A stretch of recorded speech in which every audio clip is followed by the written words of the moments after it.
Luke is heated. He wasn't considered for the planning of the Hip Hop Museum in Miami. People calling me up every day talking about some hip hop museum. Luke, can you come and, because I'm talking about this 40 years right now. All of a sudden they got a hip hop museum going on here in Miami. Huh? How you gonna do a damn hip hop museum? Don't call me up. Talk about no damn hip hop museum. The hip hop museum, and you, and I don't have any input. A hip hop museum in Miami, and you calling me after the thing is done. Really? Man, that's disrespectful. So don't call me, people. You might be thinking you're doing something good, but you have to pay respect to the people who paved the way. The people who paved the way. You pay respect. I am doing a hip hop. I got an idea. I want to do a hip hop museum in Miami. Okay. Your first phone call is supposed to be to me. I'm just keeping it a buck. Ain't nobody gonna tell y'all that. So I'm gonna tell you all that. How the hell you ain't started shit? Y'all ain't started nothing around here. Y'all ain't take these bumps and bruises. Y'all ain't go to jail. Y'all ain't spend one day in court. Y'all ain't had to go to Supreme Court. Y'all ain't get thrown to jail in Broward County by Nick Navarro for singing records. Y'all ain't had this crazy lawyer running after me for lyrics because Anquet them did a song called Janet Reno. What the hell? I'm getting ready to be a part of some hip hop museum in Miami, and you ain't called me. I'm the architect. It starts with me. You don't even do a museum unless you get me to sign on to it. So no disrespect, Teddy T. I love you and all the rest of y'all on here. But goddamn it, don't call me up after the fact. Because one thing about me, that anybody will know, I ain't with the sloppy second shit. I'm not the afterthought. I'm not the guy. I ain't like these bouncing ass groupie dudes around here. Oh yeah, oh you got a hip hop museum? Oh, we want you to be a part of it. No. No, you ain't finna have me a part of a mother thing. That shit start with me. You got an idea about a hip hop museum in Miami? In Miami? No, you better call me up. You can't do a hip hop museum in Miami if you don't start with me. Where you was at? What the hell that song, Drake? You weren't with me when we shooting in the gym? It set the record straight because they're not going to tell it. If it was Russell Simmons, they'll tell it. If it was Leo Cohen, they'll tell it. If there was Jimmy Iovine, they'll tell it. If there's Dr. Dre, they'll tell it. Snoop Dogg, they'll tell it. Them all my friends, I love them to death. They'll tell it. It's respect. But what happens is, on a consistent basis, throughout my entire career, we got overlooked here in Miami. They hated us. Do you know how many fights I had to have? We was in Biloxi, Mississippi, got in a fisticuff with Run DMC on stage. Because we was them from Miami and we were Bama.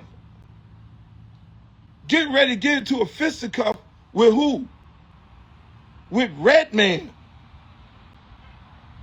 Go listen to their record. Everybody had disrespect for us. We weren't supposed to be in hip hop.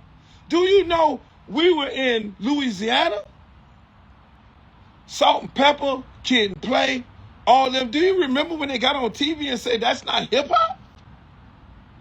Donnie Simpson's show, Salt and Pepper and Kid and Play and all them, which I love them to death. We friends right now today. But they got on BET and said that shit they doing in Miami is not hip hop. And when I saw them, I had to have a conversation with them. We go to Biloxi, Mississippi to do a show. Do you know what we had to go through? Get them 5 minutes to perform their whole show. 2 Live Crew. Man, they ain't hip hop. Them dudes from Miami. Them dudes Bama. What Redman them did on their record? What's up, dog? What's up, dog? Man, them they can't rap. They did a whole skit. Go listen to the record. They were making fun of our slang. Went to Memphis, Eric B and Rakim, they gave us 3 minutes too. You know what I did in Biloxi? I said, hey, mix that shit. Now back then, I'm converting from being a street dude. I'm converting from being a street dude to being in this music thing. So I got a lot of street still in me. Hey, mix, this is what we gonna do. We gonna go and you gonna cut Peter Piper. We gonna play, since they wanna cut our time, you gonna cut Peter Piper. Peter Piper. We cutting their song. Since y'all wanna play us like that. Then they run to the stage. Oh man, y'all trying us. Yeah, we from Miami. You don't know what we went through. And these suckers around here in Miami act like they don't know, but they might don't know. But I'm here to tell you, every day I'll be on this motherfucker at 12 o'clock. We had a Mexican standoff in Biloxi, Mississippi with Run DMC them. And we was like, we can handle it any kind of way we want to handle it, boss. Yeah, we gonna be them from Miami. You got the right one, baby. Me and Run and all us, we good friends. After that, that's why they got respect for me. That's why when I go to New York, they got respect for me. We had that standoff, and you know what? That is where I made the song We Want Some.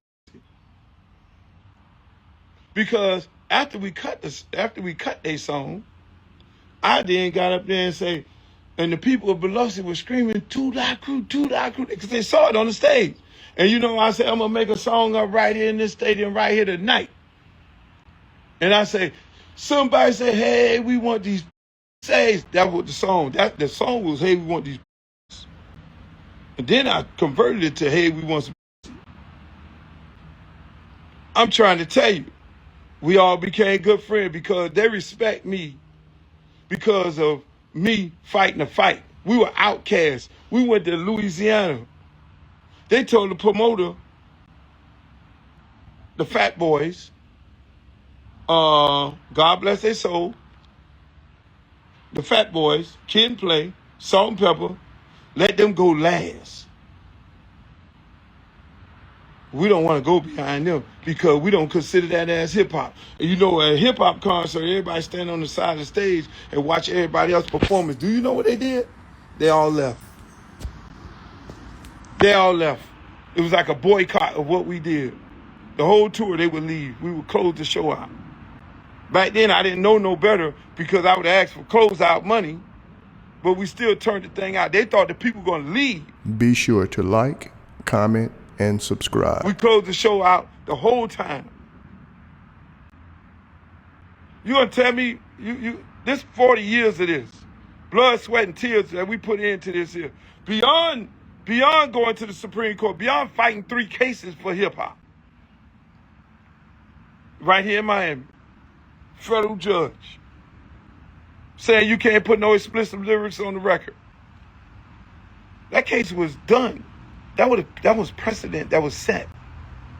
And if you know anything about the law, they could have used the law against every other hip-hop artist coming behind us if I don't go and get that shit overturned.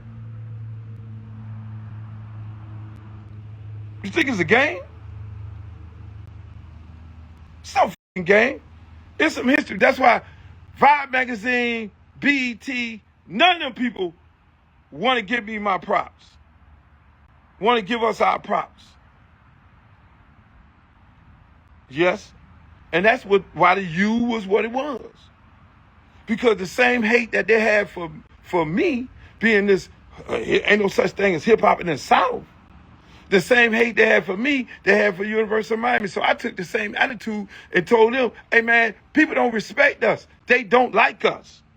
It's us against the world. I went to New Music Seminar, biggest hip hop convention at the Marriott Marquis in New York. Tom Silverman hosting it. The world is there.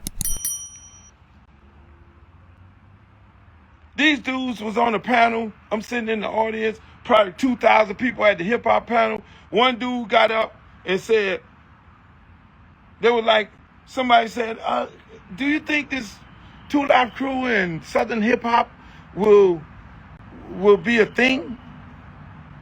And the guy on the panel stood up and said, no, that shit is a fad. 2 Live Crew is a joke. They ain't even really hip hop. They doing all this X-rated stuff. They got the girls on stage dancing. That is not hip hop. And this is what hip hop is. And the South will never rise.